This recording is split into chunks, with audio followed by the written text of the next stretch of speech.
Gold, trusted gold buyers. మీరు తాకట్టు పెట్టిన బంగారాన్ని విడిపించి ఈ రోజు ఉన్న మార్కెట్ ధరకు కొనబడను.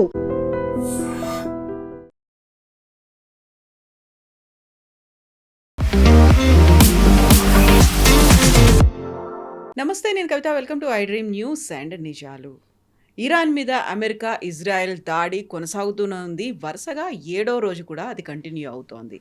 బట్ ట్విస్ట్ల మీద ట్విస్ట్లు అనేవి కనిపిస్తూనే ఉన్నాయి. ఇదే ఎపిసోడ్ ఆయిల్కి సంబంధించి కూడా కనిపిస్తోంది. ఇప్పటిదాకా హార్మోజ్ జలసంధిని మూసేసిన తర్వాత దేశాలన్నీ కష్టాలు పడుతూ ఉంటే భారతదేశానికి మాత్రం డొనాల్డ్ ట్రంప్ ఒక చిన్న ఆఫర్ ఇచ్చారు. అది కూడా లిమిటెడ్ పీరియడ్తో కండిషన్స్ అప్లై అంటూ రష్యా నుంచి మనం ఆయిల్ని దిగుమతి చేసుకోవచ్చని.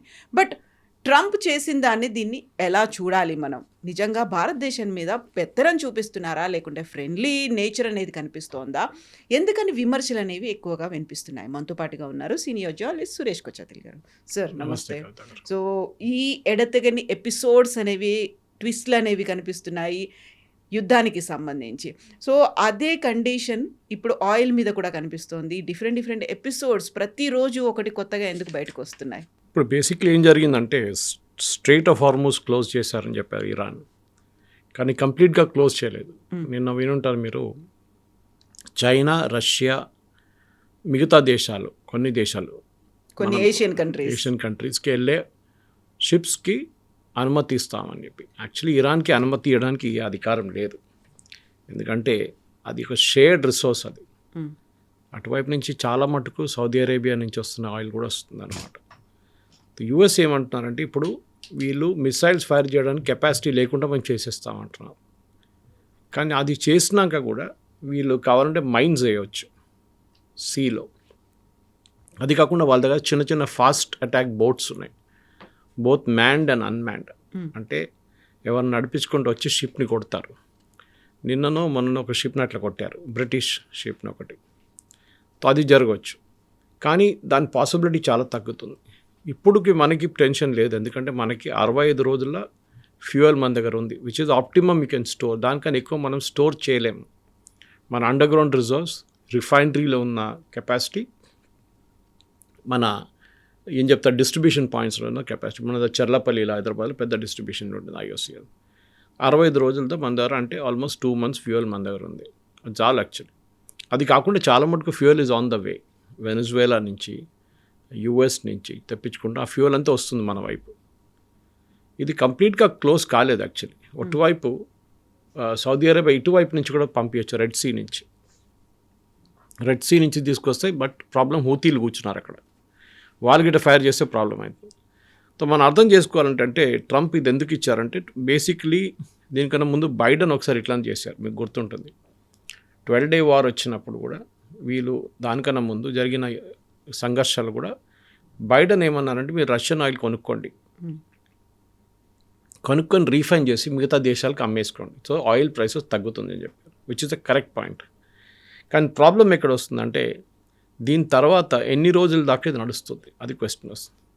ఇప్పుడు మీరు అన్న దాని ప్రకారం ట్రంప్ అడ్మినిస్ట్రేషన్ ఏమో 30 రోజులు ఇచ్చారు. అది కూడా oil stranded at see, already load అయ్యి సముద్రంలో వెయిట్ చేస్తున్నవి. అదేమవుతుందంటే ఈ ఆయిల్ అనేది కెపాసిటీ కొంచెమే ఉంటుంది స్టోర్ చేయడానికి. గ్యాస్ అసలు పాసిబిలిటీ లేదు, గ్యాస్ చాలా తక్కువ. సో ఈ ఆయిల్ని ఎక్కడైనా పంపించాల్సి వస్తుంది. సో వీళ్ళేం చేస్తుంటే పెద్ద క్రూడ్ క్యారియర్స్ తెచ్చుకొని దాంట్లో లోడ్ చేసేస్తారు. లోడ్ చేసి ఫ్లాగ్ బెటర్, దానికి ఫ్లాగ్ బెటర్ ఏం చేస్తారు, ఎవరి దగ్గర నుంచి ఆర్డర్ వచ్చిందంటే అప్పుడు ఫ్లాగ్ ఎక్కిచ్చేస్తారు వాళ్ళు. యూజువలీ లోకంలో ఉన్న ఆల్మోస్ట్ చాలా మటుకు షిప్స్కి లైబీరియన్ ఫ్లాగ్స్ పెడతారు. మీరు అడగవచ్చు లైబీరియా ఎక్కడ ఉందని, నాకు కూడా తెలియదు, అక్కడ ఆఫ్రికాలో ఉండొచ్చు. సో లైబీరియన్ ఫ్లాగ్ ఎందుకు పెడతారంటే మన దగ్గర నాగాలాండ్ నుంచి బస్సులు తెచ్చుకుంటారు, అట్లని ట్యాక్సులు తక్కువ అని చెప్పి. లైబీరియన్ ఇస్ కొంచెం ఏం చెప్తారు, ఒక రూల్స్ రెగ్యులేషన్ లేకుండా నడిపించచ్చు లైబీరియన్ దాన్ని. కానీ ఇప్పుడు జరుగుతున్న దాంట్లో మనకి రష్యా దగ్గర నుంచి కొనాల్సింది ఆల్మోస్ట్ 6 ట్యాంకర్లు మన దగ్గర రెడీ ఉన్నాయంట, అట్ సీ. అది మనం తీసుకోవచ్చు ఇప్పుడు ఇమీడియట్గా. అది మన వైపు తీసుకొస్తే నెక్స్ట్ ఒక 2 months, అది కూడా 1 or 2 months మనం వస్తున్న స్టాక్తో నడిపించుకోవచ్చు.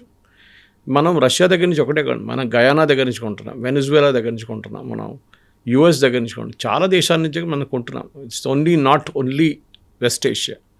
వెస్ట్ ఏషియా ఐ థింక్ మన టోటల్ బయింగ్ కెపాసిటీలో 25 నుంచి 30%. రష్యా నుంచి మనం చాలా తెప్పించుకున్నప్పుడు లాస్ట్ ఇయర్ పీక్స్ రష్యన్ సీజన్లో మనం సౌదీ అరేబియా నుంచి చాలా తగ్గించేసాం, ఇరాన్ నుంచి కొనట్లేదు. So strait of Hormuz is not a factor for us at all. కానీ మనకు ఒక్క ఫ్యాక్టర్ ఉంది, క్రూడ్ ఆయిల్ కాదు. క్రూడ్ ఆయిల్ కాకుండా చాలా మటుకు మిగతా ప్రోడక్ట్స్ ఉన్నాయి, అది మనం చూసుకోవాలన్నమాట. దానికి ట్రంప్ ఇంకా ఏం చెప్పలేదు. ఫర్ ఎగ్జాంపుల్ గ్యాస్, దీంట్లో 2 టైప్ గ్యాసెస్ ఉంటాయి. ఒకటి సిఎన్జి ఉంటుంది, దగ్గర ఎల్ఎన్జి ఉంటుంది. సో దీనికి ఇప్పుడు మీరు చూస్తున్నారు బ్రిటన్లో which is a big gas consumer, వాళ్ళకి 65% పెరిగింది 1 డేలో. Within 1 day it increase from 51 first, దాని తర్వాత 65%కి పెరిగింది గ్యాస్ ప్రైసెస్. ఇప్పుడు వాళ్ళు ఏం చేస్తున్నారంటే వాళ్ళు రష్యా దగ్గర నుంచి ఒక పైప్ లైన్ ఉంది, రష్యా నుంచి వచ్చి యూక్రెయిన్కి వచ్చి యూక్రెయిన్ నుంచి రష్యా యూరోప్కి వస్తుంది. ఆ పైప్ లైన్ నడిమిట్లో 2-3 ప్లేస్లో యూక్రెయిన్ బ్లాస్ట్ చేసి పడేశారు. ఇప్పుడు యూరోప్ ఏమంటున్నారు, యూక్రెయిన్ దగ్గర రిస్టోర్ చేయమంటున్నారు. నేను రష్యన్ గ్యాస్ కొంటున్నాను, రష్యా అంటున్నారు మీకు గ్యాస్ మేము ఇవ్వమంటున్నారు. మీరు కావాల్సినప్పుడు మమ్మల్ని హెల్ప్ చేయలేదు, మా మీద యుద్ధం చేస్తున్నారు, మీరు ఎక్విప్మెంట్ పంపిస్తున్నారు యుక్రెయిన్కి, మీరు ఏం చెప్తారు జెట్స్ ఇస్తున్నారు, వాళ్ళకి మిసైల్స్ ఇస్తున్నారు, మేము మీకెందుకు గ్యాస్ ఇవ్వాలని. So it's become a big political issue నా అక్కడ. స్ట్రెయిట్ ఆఫ్ హార్మూజ్ చాలా మటుకు క్లోజ్ చేసిన దాని తర్వాత ఆయిల్ ప్రైసెస్ 15% పెరిగింది కవిత గారు. ఇంకా పెరగచ్చు, కానీ ఎక్కువ పెరుగుతుంది ఎందుకు లేదంటే భారతదేశం లాంటి వాళ్ళకి పర్మిషన్ ఇచ్చారు. అది కాకుండా సౌదీ అరేబియా వాళ్ళ ల్యాండ్తో ఒక పైప్ ఉంది అదర్ ఎండ్, నేను చెప్పాను చూడండి రెడ్ సీ వైపు, అక్కడి నుంచి కూడా పంపింగ్ చేస్తున్నాయి, కానీ కెపాసిటీ ఎక్కువ లేదు దానికి. హోర్మూస్ నుంచి వెళ్ళే కెపాసిటీ లేదు. మూడోది యుఎస్ నేవీ వచ్చి కూర్చుంటారని ట్రంప్ ఒక అష్యూరెన్స్ ఇచ్చారు స్ట్రెయిట్ ఆఫ్ హార్మూస్లో. అది ఉంటే చాలా మటుకు షిప్స్ మూవ్ అవ్వడం మొదలు పెడుతుంది అనమాట. ఇటువైపు మీరు తీసుకోవాలంటే ఐదర్ రెడ్ సీని తీసుకోండి, మీరు సూయస్ కెనాల్ నుంచి వచ్చే షిప్స్ కూడా అదే వైపు వస్తుంది. కానీ ఓన్లీ క్రూడ్ కాదు, ఓన్లీ ఏం చెప్తారు ఎల్ఎన్జీ కాదు, ఆల్సో చాలా మటుకు పెట్రోకెమికల్స్ వస్తుంది అదే రూట్లో. అది కాకుండా ఫర్టిలైజర్, ఇదంతా 40% ఆఫ్ వరల్డ్స్ ఫర్టిలైజర్ వస్తుంది అదే రూట్ హార్మూస్. కాకుండా ఫస్ట్ ప్రయారిటీ మాత్రం ఆయిల్కి ఉంది. కానీ మీరు మొత్తం బకెట్ ఆఫ్ థింగ్స్ చూస్తే అందరికైనా ఎక్కువ ఫర్టిలైజర్ ఉంటుంది, క్రూడ్ ఉంటుంది ఆబ్వియస్లీ, దాని తర్వాత ఫర్టిలైజర్ వస్తుంది, ఈవెన్ పెట్రోకెమికల్స్ ఉంది. చాలా important. 34% of world supply of fertilizer, నేను డేటా నుంచి చెప్తున్నాను మీకు, గోస్ త్రూ హోర్మూస్ 34%. అప్పుడు మన ఎరువులు ఇక్కడ వాడుతున్న ఎరువుల కోసం మనం రేపు అది బంద్ అయితే ఏం చేస్తాం, మనం ఎక్కడి నుంచి తెప్పించుకుంటాం? దాట్స్ గోయింగ్ టు బి చాలా పెద్ద క్వశ్చన్ ఉంటుంది. మెథనాల్ 32% అదే రూట్ నుంచి వస్తుంది. క్రూడ్ ఆయిల్ మనం చూస్తున్నాం, క్రూడ్ 31%, కంపేర్ టు మెథనాల్ చాలా తక్కువ క్రూడ్. ఎల్ఎన్జి 19%. ఫార్మస్యూటికల్స్కి కావాల్సిన NGLs, that is liquid natural gas, ఇది అదే రూట్ నుంచి వస్తుంది. ఇప్పుడు మనం అర్థం చేసుకోవాలంటే ఈ ఎన్జిఎల్స్ అంటారు, ఎన్జిఎల్స్ని యాక్చువల్లీ ప్రాసెసింగ్ టైంలో సపరేట్ చేస్తారన్నమాట. దీన్ని ప్రాసెసింగ్ టైంలో దాన్ని సపరేట్ చేసి న్యాచురల్ గ్యాస్ ప్రాసెస్ చేసినప్పుడు సపరేట్ చేసి దాన్ని ఎల్ఎన్జిగా తీసుకొస్తాం. సో ఆ పార్టికల్స్ ఫార్మస్యూటికల్స్కి చాలా పనికి వస్తుంది, మన ఫార్మస్యూటికల్ ఆగిపోతుంది. సో మన క్రూడ్ ఒక్కటే ఆలోచిస్తున్నాం, crude no it's beyond crude చాలా మటుకు. మిగతా ప్రోడక్ట్స్ ఇంకో ప్రాబ్లం వీళ్ళకు ఉంది ఏంటంటే, వీళ్ళకి కావాల్సిన సరుకులంతా ఇదే రూట్ నుంచి వస్తుంది. మనం ఇక్కడ నుంచి బయటికి వెళ్తున్నాం స్ట్రెయిట్ ఆఫ్ హార్మూస్ నుంచి, ఆయిల్, ఫర్టిలైజర్, మిథనాల్ అన్నీ.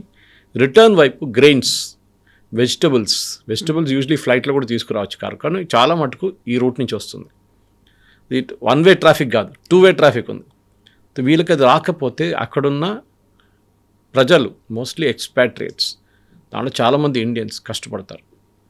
దానికోసం మీరు చూసుంటారు యుఏఈ రూలర్స్ దుబాయ్ మాల్లో వెళ్ళి నడుచుకుంటూ వెళ్ళి మాట్లాడుతూ క్రౌన్ ప్రిన్స్ అన్ని ప్రైస్లు ఏమి ఎక్కువ కాదు, భయపడకండి, ఇక్కడే ఉండండి. ప్రాబ్లం ఎక్కడ వస్తుందండి కవిత గారు, నెక్స్ట్ 15 డేస్లో ఈద్ రాబోతుంది, ఈద్ ఎండ్ అవుతుంది, రంజాన్ ఈద్ ఎండ్ అవుతుంది. అప్పుడు కన్జంప్షన్ పెరుగుతుంది. వీళ్ళు ఆ టైంకి తెచ్చుకోలేకపోతే then it becomes a big issue. ఒక లిమిటెడ్ ఎక్స్టెంట్ కార్గో అవుట్లో తెచ్చుకోవచ్చు, కానీ there's a limit to it. Ships నుంచే తెచ్చుకోవాల్సింది major. So Saudi Arabia will get impacted, UAE will get impacted. Bahrain చిన్న కంట్రీ, ఎక్కువ ప్రాబ్లం ఉండదు. సో పెద్ద country, even Iran for that matter, Iran కూడా ఇంపాక్ట్ అయిపోతుంది. ఇప్పుడు ఏం చేయబోతున్నారు, ఎందుకంటే ఇప్పుడున్న పరిస్థితుల్లో మనం చూస్తున్నాం అమెరికా స్ట్రాటజీ ఏంటి అని డిస్కస్ చేస్తున్నాం మనం. ఫస్ట్ అమెరికా స్ట్రాటజీ ఇరాన్ దగ్గర ఉన్న ఆయుధాలని మొత్తం ధ్వంసం చేయడం. That includes drones, missiles. డ్రోన్స్ని ఆపలేరు ఎక్కువ, వాళ్ళు ఎక్కడి నుంచైనా లాంచ్ చేసుకోవచ్చు, ఒక రోడ్డు మీద తీసుకెళ్ళి అక్కడి నుంచి లాంచ్ చేసుకోవచ్చు మీరు. కానీ మిసైల్ లాంచెస్ కావాల్సి వస్తుంది. నేను ఎక్స్ప్లెయిన్ చేశాను మీకు, ట్రక్ లాగా ఉంటుంది, దాంట్లో ఒక యాంగిల్లో తీసుకొస్తారు, ఐదర్ 45 degrees 90 degrees తీసి ఫైర్ చేస్తారు. లాంచెస్ మీద కాన్సన్ట్రేట్ చేస్తున్నారు. లాస్ట్ 24 గంటల్లో వాళ్ళ అంచనా ప్రకారం 500 లాంచెస్ మీద వీరు యాక్ట్ చేశారంటున్నారు. దాంట్లో ఎంత అంశమైందో తెలియదు. 500 ఇది మొత్తం కొట్టేస్తే లాంచెస్ని మిసైల్స్ వెళ్ళదు. అప్పుడప్పుడు చిన్న ఒకటో రెండు వెళ్ళచ్చు. మీరు చూసుంటారు, నిన్న అజర్బైజాన్ మీద అటాక్ చేశారు. Of all the places Azerbaijan. Actually అజర్బైజాన్లో ఒక ఎంక్లేవ్ మీద కొట్టారు వాళ్ళు. అజర్బైజాన్లో చాలా రోజుల నుంచి ఒక గొడవ నడుస్తుంది, మీకు తెలిసి ఉంటుంది. ఆర్మేనియా అండ్ అజర్బైజాన్ నకోనో ఖారబాగ్ అని చెప్పేసి ఒక ఏరియా కోసం పోరాడుతున్నారు వాళ్ళు. ట్రంప్ చెప్పారు అన్నమాట, ఆ ఇద్దరు యుద్ధాన్ని ఆపాను అనేది. ఆ యుద్ధం కన్నా అది ఇంకా కాలేదు, నడుస్తుంది అది ఇంకా, అంటే అంత ఫుల్ ఫ్లెడ్జ్ కాకుండా. కానీ అక్కడ వచ్చి కొట్టారు ఇప్పుడు. So Azerbaijan is got wild, ఎందుకంటే it's Muslim country, Islamic country. మీరెట్లా మమ్మల్ని కొడతారని చెప్పి వాళ్ళు ఇప్పుడు ఇరాన్ మీద పడుతున్నారు. ఇరాన్ ఏమంటారు, మేమే కొట్టనే లేదు మీ మీద, ఇది చేసేది ఇజ్రాయెల్ పని ఇదంతా, కావాలని చెప్పి వాళ్ళు ఎక్కడి నుంచో ఫైర్ చేసి మా పేరు మీద పెడుతున్నారు. ఇరాన్ కొట్టారు అంటున్నారు, మేము కొట్టలేదు అంటున్నారు. ఇదే డైలాగ్ ఇరాన్ సైప్రస్ మీద చెప్పారు. సైప్రస్ RAF బేస్ మీద కొట్టినప్పుడు కూడా ఇదే మాట అన్నారు, మేము చేయలేదు, ఇంకెవరో చేస్తున్నారు, మా పేరు స్పాయిల్ చేయడానికి ఇంకెవరో చేస్తున్నారు. సరే, అది సపరేట్గా పెడదాం, అది ఇప్పుడు మనం బిలీవ్ చేయలేం దాన్ని. కానీ ఇప్పుడున్న పరిస్థితుల్లో నెక్స్ట్ 5 days చాలా క్రూషియల్గా ఉంటుంది. నెక్స్ట్ 5 daysలో ప్రెసిడెంట్ ట్రంప్ ఆయన ఈ వార్ ఎండింగ్ గేమ్కి రాకపోతే పెద్ద ప్రాబ్లం కాబోతుంది. ఆయన వారైతే మొదలుపెట్టాడు. ఇప్పుడు చూడండి, ఆయన 5 స్టేట్మెంట్లు ఇచ్చారు లాస్ట్ 36 hours. ఫస్ట్ దాంట్లో చెప్పారు, ఇరానియన్ ప్రజలు మీరందరూ రోడ్డు మీదకి రండి, వచ్చి పోరాటం చేయండి అని, ప్రొటెస్ట్లు చేయాలి. Within 8 hours it changed. మీరు రోడ్డు మీద రాకండి, మేము మా వాళ్ళు మిసైల్స్ ఫైర్ చేస్తున్నారు, మీరు రోడ్డు మీద వస్తే వాళ్ళు చంపేస్తారు, లేకుంటే మా మిసైల్స్ వచ్చి మేము పడుతుంది, మీరు రోడ్డు మీద రాకండి, ప్రొటెస్ట్ చేయకండి. ఓకే, తర్వాత 6 గంటల తర్వాత తల్లి మార్చేశారు. నో మీరు రోడ్డు మీద 36 గంటల్లో 6 సార్లు మార్చారు ఆయన స్టేట్మెంట్. తో అమెరికన్ పాలసీ మేకర్స్ కన్ఫ్యూజ్ అయిపోతున్నారు. ఆర్మీ వాళ్ళు, ఆన్ ద ఫీల్డ్లో ఉన్న ఆర్మ్ ఫోర్సెస్ వాళ్ళు, సెంట్కామ్ వాళ్ళు కన్ఫ్యూజ్ అయిపోతున్నారు. ప్రెసిడెంట్ ఇక్కడ అంటారు, మాది ఇంకో 3 అంటారు, ఇంకో 3 అంటారు. ఇది స్టేబుల్ పాలసీ కాదు. సో ట్రంప్కి ఇప్పుడు ప్రాబ్లం ఏమొచ్చిందంటే కవిత గారు, దట్ ఎండ్ గేమ్ ఎక్కడ వస్తుందని అర్థం కావట్లేదు. ఇది ఎట్లా ఎండ్ చేయాలనేది. సపోజ్ ఇది ఇంకొక 2-3 వారాలు నడుచుకుంటే వీళ్ళు రెజ్యూమ్ చేంజ్ అయితే కావట్లేదు. ట్రంప్ ఏమన్నారు ఇవాళ పొద్దున, అక్కడ కొత్త లీడర్ని ఎవరు ఎన్నుకుంటారో ఆయన నేను డిసైడ్ చేస్తానండి. అది ఎట్లా అవుతుందండి? వాళ్ళ దేశం, వాళ్ళ సోకాల్డ్ రూల్, దాంట్లో మీరెళ్ళి నేను వెనజువేలాలో చేశాను కదా, రాడ్రిగేజ్ని కూర్చోబెట్టాను అక్కడ, ఆమెని ఇక్కడ కూడా నేనే కూర్చోబెడుతున్నట్టు. కానీ ఇరానియన్ ప్రజలు అది అంగీకరించారు. అక్కడ ఈవెన్ వ్యతిరేకంగా ఉన్న వాళ్ళు కూడా, ఖమెనీ వ్యతిరేకించిన వాళ్ళు కూడా ఇది అగ్రీ చేయరు. హౌ కెన్ US ప్రెసిడెంట్ మా వాళ్ళని ఎట్లా సెలెక్ట్ చేస్తారు? దీనికి ఒక బ్యాక్ స్టోరీ ఒకటి ఉంది. 1953లో అప్పుడున్న ఒక డెమోక్రట్లీ ఎలెక్టెడ్ ప్రైమ్ మినిస్టర్ని, హెడ్ ఆఫ్ స్టేట్ని ఒక కూలో లిటరలీ కూ చేశారు. US MI6 కోసం, బ్రిటిష్ ఇంటెలిజెన్స్ కోసం చేసిన పని. మొహమ్మద్ బెజావ్ అని చెప్పి ఒక ప్రధానమంత్రి ఉండే, ఇరానియన్ ప్రైమ్ మినిస్టర్. ఆయన కిందకి దింపారు వీళ్ళు కలిసి. ఎందుకంటే ఆయన అక్కడి నుంచి తీసుకెళ్లే ఆయిల్ని మాకు రాయల్టీ కావాలని అడిగారు బ్రిటన్ దగ్గర. అప్పుడు దాకా బ్రిటనే తీసుకెళ్తున్నారు ఆయిల్. ఆలోచించండి, ఇరాన్ నుంచి డబ్బులు ఇవ్వకుండా. సో ఇలా అడిగారు, రాయల్టీ అడిగారు, మాకు ప్రతి బ్యారెల్ ఇంత ఇవ్వాలి మీరు, మా దగ్గరనే తీసుకెళ్తున్నారు, మేము ఇవ్వని చెప్పాము. So this president became very tough. So ఆయన్ని కిందకి దింపేశారు వీళ్ళు. రీప్లేస్మెంట్గా తీసుకొచ్చింది షా ఆఫ్ ఇరాన్, రేజా పెహ్లవి. ఆయన 53 నుంచి 79 దాకా రూల్ చేశారు. దాని తర్వాత ఖొమేనీ వచ్చారు, మనకు స్టోరీ అంతా తెలుసు. సో ఇప్పుడు మీరు అదే డెమోక్రసీ కావాలంటే మీరే కదా ఆ డెమోక్రసీని స్పాయిల్ చేసింది, మీరే కదా వాడిని కిందకి దింపింది. మళ్ళీ మీరు కొత్త డెమోక్రసీ తీసుకొస్తారు మీరు. సో ఇది ఏం చెప్తారు, ఒక పాస్ట్ మెమరీ. కర్మ ఎక్కడ వెళ్ళదు, కర్మ తిరిగి వస్తుంది ఏదో ఒక రోజు. And this is the classic example of that. ఇప్పుడు USకి ఏం చేయాలని తెలియట్లేదు. ఇజ్రాయెల్కి చాలా క్లియర్, వాళ్ళ మ్యాండేట్ ఏంటి, వీళ్ళని మొత్తం నాశనం చేయాలి, వీళ్ళకి కెపాసిటీ ఉండకూడదు లాంచింగ్ చేయడానికి, లేకుంటే ఏదైనా మిసైల్ కానీ డ్రోన్ కానీ ఏదైనా, యురేనియం కూడా. కానీ USకి ఎగ్జిట్ చేయడానికి అర్థం కావట్లేదు. ట్రంప్ ఎందుకు దిగాడు ట్రంప్కే తెలియదు ఇప్పుడు. ఒక వార్ ఆపడం అంటే మోదీ గారు చేసినప్పుడు మనందరూ మన దేశంలో సోకాల్డ్ ఆర్మ్ చైర్ ఎక్స్పర్ట్స్ చాలామంది ఉన్నారు. మోదీ గారు ఎందుకు ఆపారు, 4 రోజుల్లో ఇంకో 2 రోజులు ఉంటే మనం కరాచీ కొట్టేస్తుండే, పాకిస్తాన్ లేకుండా అయిపోతుండే, ఇస్లామాబాద్ మన చేతిలో ఉంటుండే, మన ఆర్మీ అక్కడ వెళ్ళి కూర్చుంటుండే. అదే గ్రౌండ్ సిచ్యువేషన్ ఇంకొకటి ఉంటుంది. యుద్ధం స్టార్ట్ చేయడం చాలా ఈజీ. రష్యా యుక్రెయిన్ వార్ మొదలైనప్పుడు అందరు అన్నారు పుటిన్ 2 వారాల్లో ఫినిష్ చేసేస్తాడు, అయిపోతుంది అన్నారు. 4 సంవత్సరాలు అయింది. 1,00,000 మంది ఎక్కడ, 1,00,000 మంది అక్కడ చనిపోయారు. No result. ఇప్పుడు కూడా నడుస్తుంది. ఇప్పుడు అందరు మర్చిపోయారు. యాక్చువల్లీ అక్కడ యుద్ధం ఉందనేది మర్చిపోయారు పాపం. వాళ్ళిద్దరు కొట్టుకుంటున్నారు. ఎన్ని మంది వచ్చినా ఎంతమంది పోయారో తెలియదు ఇప్పుడు లాస్ట్ 1 మంత్లో. ఇటువైపు చూడండి, పాకిస్తాన్ ఆఫ్ఘనిస్తాన్ కొట్టుకుంటున్నారు. ఎవడు పట్టించుకోవట్లేదు. అది కూడా పాకిస్తాన్ నిన్న కూడా ఏదో బాంబింగ్ చేశారంటున్నారు. ఇది పర్టికులర్ ఏం ప్రాబ్లం అంటే ప్రెసిడెంట్ ట్రంప్కి ఈ వార్ మన మోదీ గారు ఆపినప్పుడు ఏమన్నారు, మన ఆబ్జెక్టివ్ మనం మీట్ అయిపోయాం. ఇజ్రాయెల్ గాజా కూడా అదే అన్నారు, వారంలో అయిపోతుంది, ఒక 10 డేస్లో Israel will finish them of అన్నారు. ఇప్పుడు అది కూడా 2 సంవత్సరాలు 3 సంవత్సరాలు అవుతుంది, నథింగ్, నో రిజల్ట్. ఇప్పుడు కూడా అక్కడ బాంబింగ్, ఇక్కడ బాంబింగ్ నడుస్తుంది. మోదీ గారు ఎందుకు ఆపారంటే వాట్ ఈజ్ యువర్ ఆబ్జెక్టివ్? మీ ఆబ్జెక్టివ్ టెర్రరిస్ట్ క్యాంప్ని కొట్టడం. కొట్టామా, అయిపోయింది. వాళ్ళు చనిపోయారు చాలామంది, very good, we're stopping it, we have nothing more. కానీ పాకిస్తాన్ మన మీద దాడి చేశారు మళ్ళీ. So we have to hit back. And మనకు తెలిసిందే 4వ రోజు మొత్తం ఫినిష్ అయినప్పుడు వాళ్ళు సీజ్ ఫైర్ అడిగారు మన దగ్గర, కిరాణా హిల్స్ కొట్టిన తర్వాత. We agree to.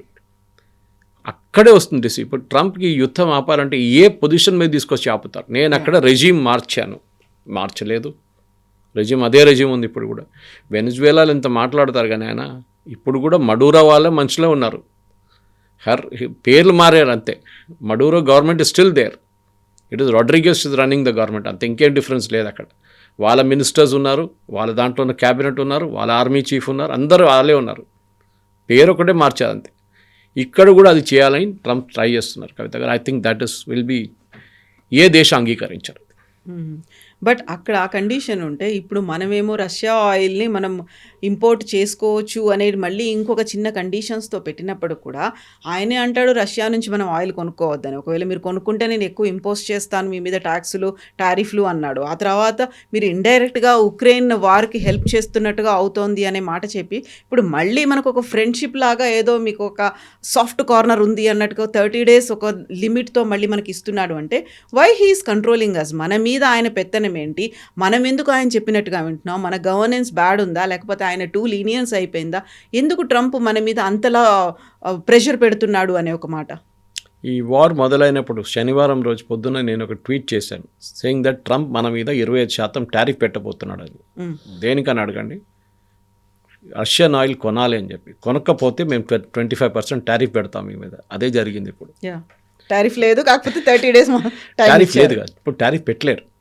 Even if you by Russian oil today tariff పెట్టలేరు, ఎందుకంటే అది సుప్రీంకోర్టు కొట్టుపడేశారు అది. సో ఆయనకు అది ఆప్షన్ లేదు. ఇప్పుడు ఉన్న 15% మ్యాక్సిమం, అంతే, దానికన్నా ఎక్కువ ఆయన చేయలేరు. కానీ ఈ కెన్ డూ అదర్ థింగ్స్.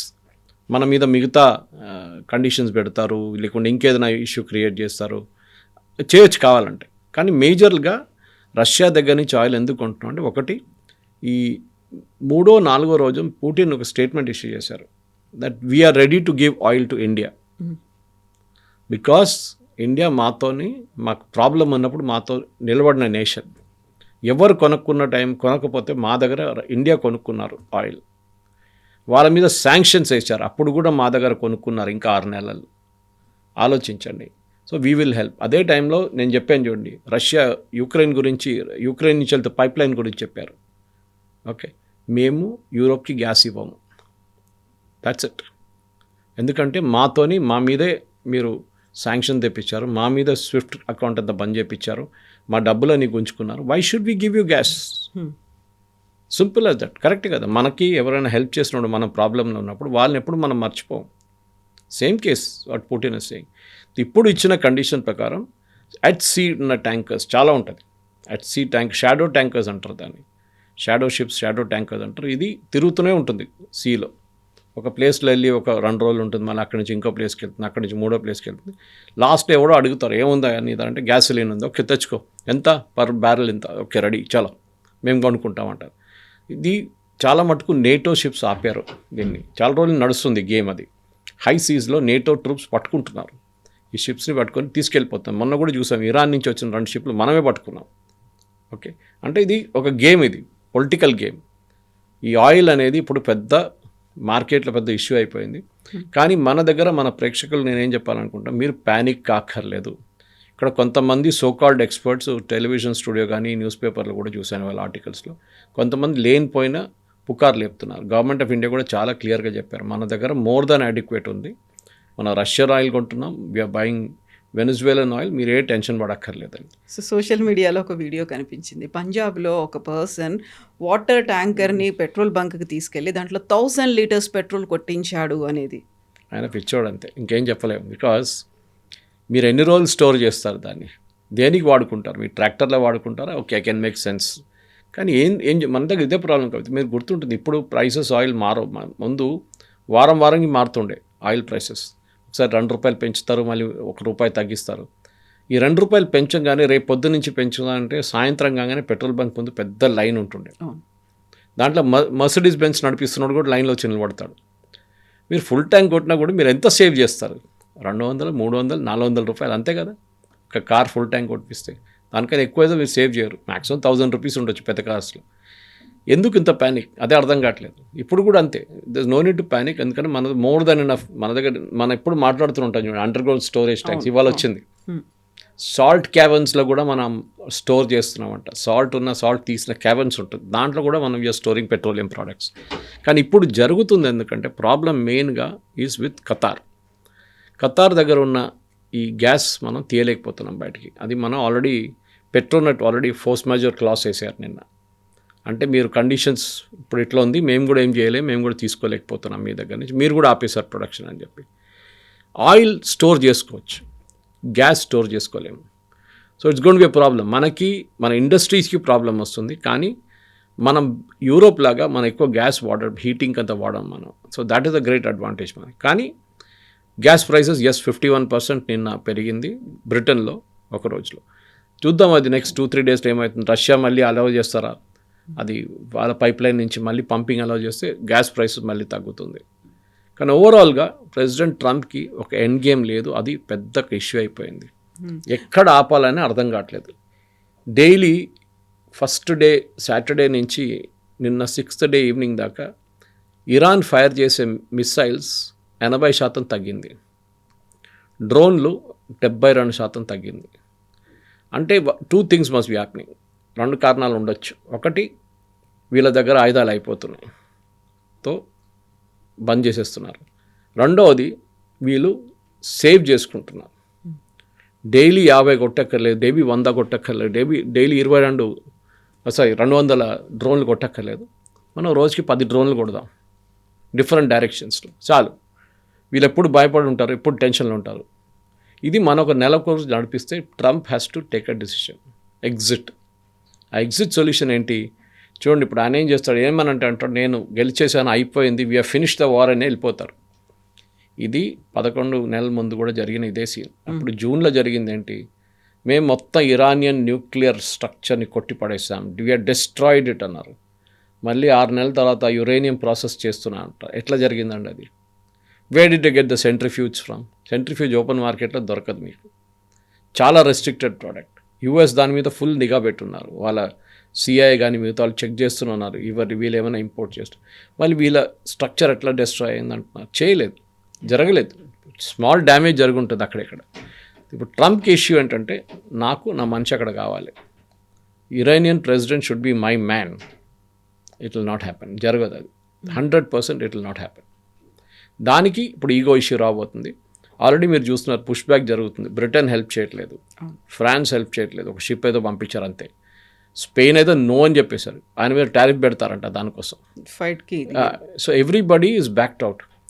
అన్నిటికంటే సర్ప్రైజింగ్ ఏంటంటే కవిత గారు, దిస్ గల్ఫ్ నేషన్స్ వాళ్ళ మీద దాడి చేసినా కానీ, వాళ్ళు థ్రెటన్ చేసినా కానీ ఏం చేయట్లేదు ఇరాన్ మీద, ఇంక్లూడింగ్ ఖతర్ ఏమన్నారు, మా మీద దాడి చేశారు కదా, we will show what we can do అన్నారు.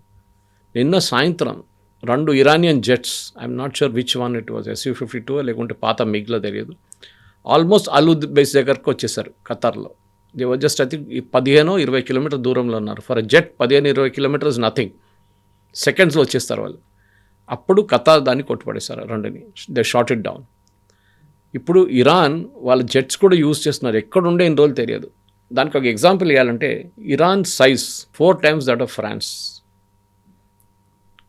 కన్నా 2 to 3 times to 4 times bigger than France. So మీరు ఎక్కడైనా దాచిపెట్టవచ్చు. మీరు తెహరాన్లో పెట్టక్కర్లేదు, ఇస్ఫహాన్లో పెట్టక్కర్లేదు, కోమ్లో పెట్టక్కర్లేదు, మీరు ఎక్కడో దాచిపెట్టవచ్చు ఏరియాస్లో, remote corners you can hide it. అప్పుడు మీకు ఇంకా దీన్ని ఎక్కడ ఉందని తెలుసుకోవడానికి ఇంకా పెద్ద ప్రాబ్లం అవుతుంది.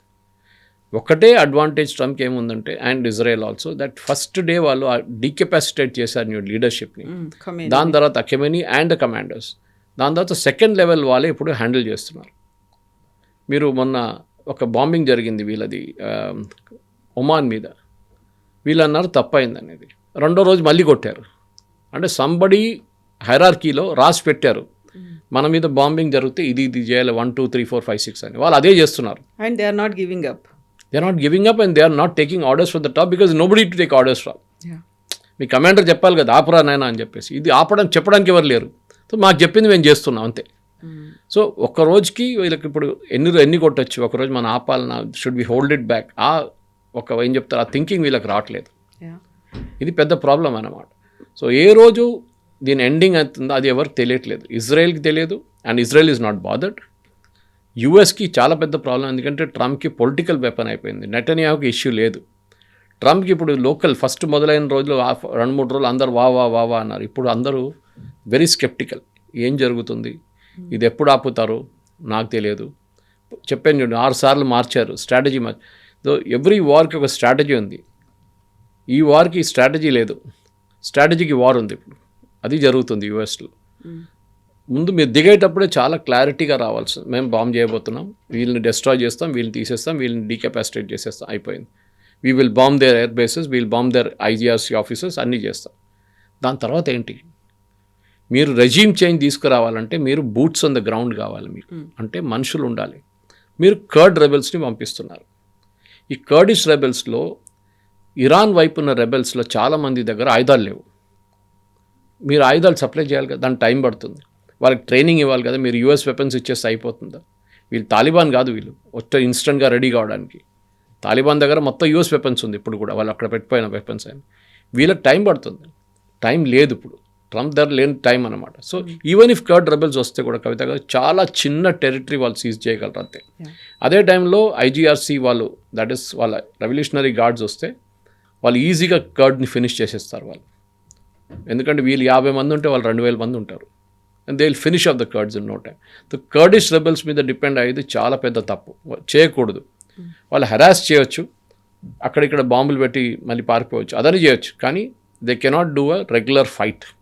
గెరిలా వార్ఫేర్ చేయొచ్చు వాళ్ళు కావాలంటే. అండ్ వాళ్ళు యూజ్డ్ కాదు దాంట్లో, అదే ప్రాబ్లం కర్డిష్. వాళ్ళొక ట్రైబల్ గ్రూప్ వాళ్ళు. నెక్స్ట్ పాయింట్ ఏం రాబోతుందంటే వీళ్ళు ఇప్పుడు నెక్స్ట్ ఏం చేయాలంటే ఇరానియన్ ఆర్మీ మీద కాన్సన్ట్రేట్ చేస్తున్నారు. నాకు అదే డౌట్, పొద్దున్నుంచి అదే చెప్పుకుంటూ వస్తున్నాను. కొన్ని ఇప్పుడు చూస్తున్నా కొన్ని యూఎస్ ఛానల్స్ కూడా అదే మాట్లాడుతున్నారు. ఇరానియన్ ఆర్మీని కొనుక్కుంటారు యూఎస్. అంటే రెవల్యూషనరీ గార్డ్స్ని కొట్టాలంటే ఆర్మీ కావాలి, ఆర్మీ నుంచి ఒక లీడర్షిప్ కావాలి. ఆ లీడర్ ఎవరు అవుతారో అది ఇంపార్టెంట్. యూఎస్కి డజంట్ మేక్ అ డిఫరెన్స్. మీరు డిక్టేటర్ ఉండొచ్చు, ఎవరైనా ఉండొచ్చు. అరే సిరియాలో మీరు ఒక టెర్రరిస్ట్ని తీసుకొచ్చి ప్రెసిడెంట్ చేశారు, $10 million మీరే పెట్టారు ఆయన తల మీద. ISIS terrorist, Al-Qaeda. ఆయన ఇప్పుడు ప్రెసిడెంట్గా వచ్చి కూర్చున్నాడు, వైట్ హౌస్ పిలిచి ఆయన సూట్ టై అని వేయించేసి ఆయన ఫుల్ మ్యాన్ వచ్చి నిలబడ్డాడు అక్కడ. సేమ్ థింగ్ ఇరాన్లో జరగబోతుంది. ఆర్మీ కూ జరిగితే కూడా వీళ్ళకి ప్రాబ్లం లేదు ట్రంప్కి. కానీ ముల్లాలు ఉండకూడదు, మిగతా రెవల్యూషనరీ గార్డ్ ఉండకూడదు. బహుశా ఇదే జరుగుతుంది అనుకుంటాను నా అంచనా ప్రకారం. నెక్స్ట్ 10 daysలో జరగకపోతే Trump will have a major issue Kavitha గారు. సో ఈ ఇష్యూస్ ఉన్నప్పుడు కూడా మనకు ఒక ఆఫర్ ఇచ్చారు. Are we welcoming it? ఆ ఆఫర్ని మనం స్వీకరిస్తున్నామా? ఆయిల్దా? ఎస్, ఆల్రెడీ డిసైడ్ చేసేసాం. బట్ ఎందుకని మనం ఆ ప్రతిదాన్ని ట్రంప్ ఏం చెప్పినా దాన్ని యాక్సెప్ట్ ట్రంప్ చేస్తాం? చెప్పక్కర్లేదు కవిత గారు. మనం గుర్తుపెట్టుకోండి, దీని 3వ రోజు మనం ఆల్రెడీ ప్రెసిడెంట్ పుటిన్కి రిక్వెస్ట్ పెట్టేసాం మనం. ఇప్పుడు ట్రంప్ తో సంబంధం లేదు. ట్రంప్ ట్రంప్ ఎందుకు ఇంటర్వ్యూన్ అవుతున్నాడు ప్రతి దాంట్లో? ఎందుకంటే మీరు India the second largest consumer ఆయిల్ది. మనం వరల్డ్లో మనకు ఆయిల్ తక్కువ పడితే మనం ఆయిల్ గుంజుకుంటే, లేకుంటే ప్రతి చోటు నుంచి మనం గుంజుకుంటే ఆయిల్ ఉండదు మిగతా వాళ్ళకు. రష్యా ఎవరికి అమ్మరు. Russia will not sell it to US. Russia ఏం చెప్తారు, ఇండోనేషియాకి అమ్మరు. రష్యా ఇండియాకి ఇస్తారు. బికాజ్ వీఆర్ ఒక పేమెంట్ మెకానిజం మనం వర్కౌట్ చేసుకున్నాం దీనికన్నా ముందు. రష్యా మన మీద ఒక ట్రస్ట్ ఉంది వాళ్ళకి. మిగతా దేశాలకి ఇవ్వరు వాళ్ళు ఆయిల్. గ్యాస్ అదే కదా నిరాకరించారు. గ్యాస్ చెప్పారు వాళ్ళు యూరోప్కి, we will not give you gas. మమ్మల్ని హెల్ప్ చేయలేదు మేము, ఇండియా హెల్ప్ చేశారు. వాళ్ళు సఫర్ చేశారు దానికి 20% ఎక్స్ట్రా పెట్టారు Trump. So we will give. Trump ఏంటంటే రష్యా ఆఫర్ చేసే ముందు ట్రంప్ చెప్దాం అనుకున్నారు కానీ కాలేదు. పుటిన్ ఫస్టే ఆఫర్ చేసేసారు. Now he has to say I'm giving you an extension.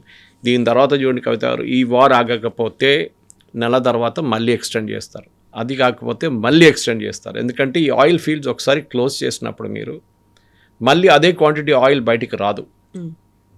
Suppose మీరు 100 వేలు క్లోజ్ చేసేసారు, డ్రిల్లింగ్ బంద్ చేశారనుకోండి, to get back that oil మీకు రాదు, చాలా డిఫికల్ట్ ఉంటుంది.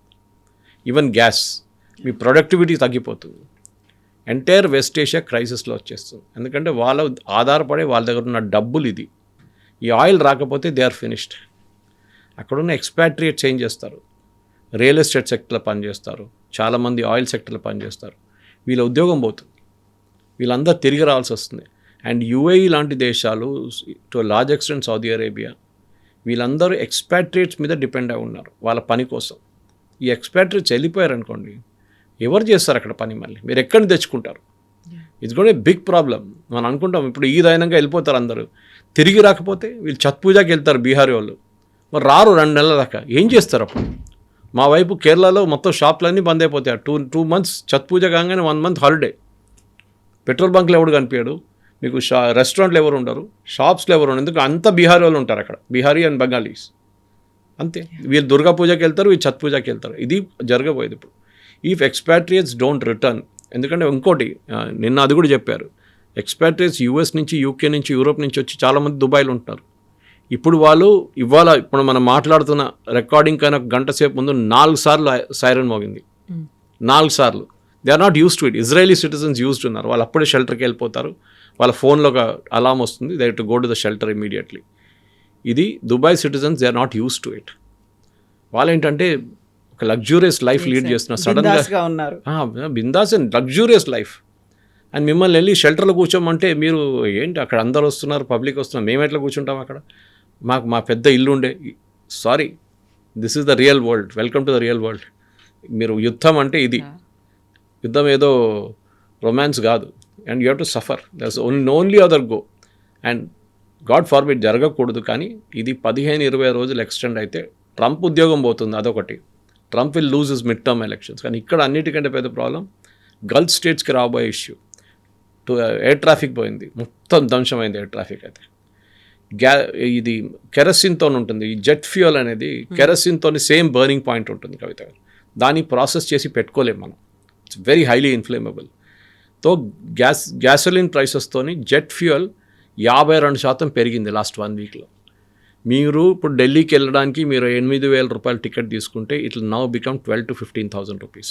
మీరు పెట్రోల్ బంక్ల ప్రైస్ గురించి మాట్లాడుతున్నారు, that is not a worry. అది ఎక్కడ airline ATF fuel is gone to become expensive. Of course government దగ్గర ఇంకా ట్రిక్స్ ఉన్నాయి. గవర్నమెంట్ దాన్ని కస్టమ్ డ్యూటీ తగ్గించేస్తారు, so automatically the price will come down. అది గవర్నమెంట్ ఎమర్జెన్సీ మెజర్స్లో చేస్తారు, అది ఎక్కువ పెరగదు. కానీ చెప్తున్నాను నేను, so ATF priority wise ATF is not a priority. కానీ ఇప్పుడు జెట్ ఎయిర్లైన్స్ అక్కడ సౌదీ నుంచి కానీ దుబాయ్ నుంచి they are not flying. So వాళ్ళు ఏం చేస్తారు, డంప్ చేయడానికి ట్రై చేస్తారు ఇండియాలో తీసుకొచ్చి. ఇప్పుడు ATF అదే జరగబోతుంది నెక్స్ట్ 15 daysలో. Indian airlines from India also, like IndiGo, Air India, వీళ్ళకి చాలా పెద్ద లాస్ వచ్చింది ఈ దీంట్లో. ఎట్లా తట్టుకుంటారో తెలియదు, కానీ somewhere government will have to find a way out. Yes, sir. Thank you so much. Thank you very much. Thank you.